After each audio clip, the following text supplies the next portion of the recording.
Hello guys, it's Weeb Opinions here, you can call me Weebs, and I want to talk about premise and execution. So what brought upon this video idea? Why do I want to talk about premise and execution? It's because I feel like a lot of people don't seem to care much about execution of a series more than they care about certain aspects or the premise of a series or ideas of a series. They tend to ignore everything else. So I kind of wanted to bring a little light onto that. For example, I have some friends that like Sword Art Online, which is perfectly fine, like whatever you like, who cares, be a fucking normie, whatever.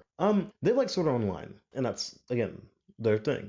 But when they talk about what they like about Sword Art Online, what I tend to gather is that they like the premise or aspects of Sword Art Online and not really how these things are executed. They like things such as VR being so close to reality, being stuck inside a video game world, and how cool it would be to be overpowered and running around playing inside video games.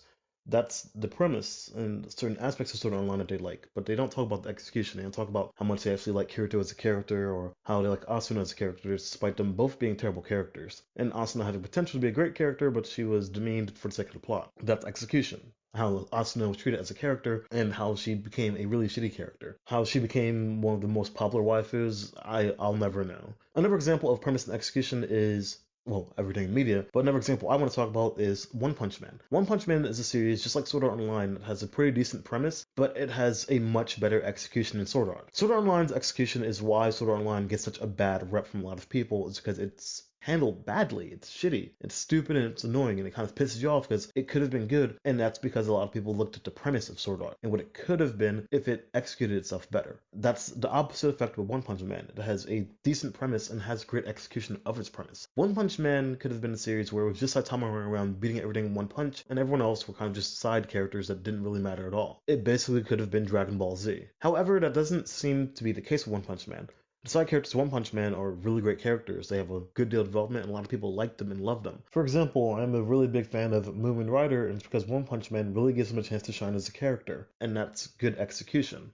Another series I want to bring up is Bakuman. Bakuman is a series that has a pretty simple premise, but has such great execution that the premise being so simple and basic doesn't bring it down. The premise for Bakuman is really simple. These two guys want to make manga, and they want to be really big making manga. They want to be the next big mangaka, and that's really it. That's the entire premise of the series. For as simple as it is with its premise, execution makes it such an amazing, great series. The premise doesn't make the series, the execution makes the series. The execution of the series matters much more than the premise, and that's why it works. And a lot of people don't seem to understand that. They take the premise of a series and run with it. They take little aspects and ideas of a series and call it great, and that's not how that works. You can't say a series is good when I can find all these flaws with it. For example, a lot of people praise Boku no Hero for having this great cast of characters, and I'm wondering, what the fuck are they talking about? That's not true at all. Boku no Hero's characters are interesting, sure. Are they great? No. And that's another thing that I'm getting at here, is that people like certain aspects of those characters, therefore they think they're great characters, and that's not it at all. Boku no Hero has a few characters that can actually be considered characters, and that'd be All Might, Endeavor, and Bakugo. The rest of them are just people that seem to be relatively interesting. Actually, hold on, I'll take that back. I'll even give you fucking Kirishima. Kirishima is also a pretty decent character. But the rest of them, they kind of suck.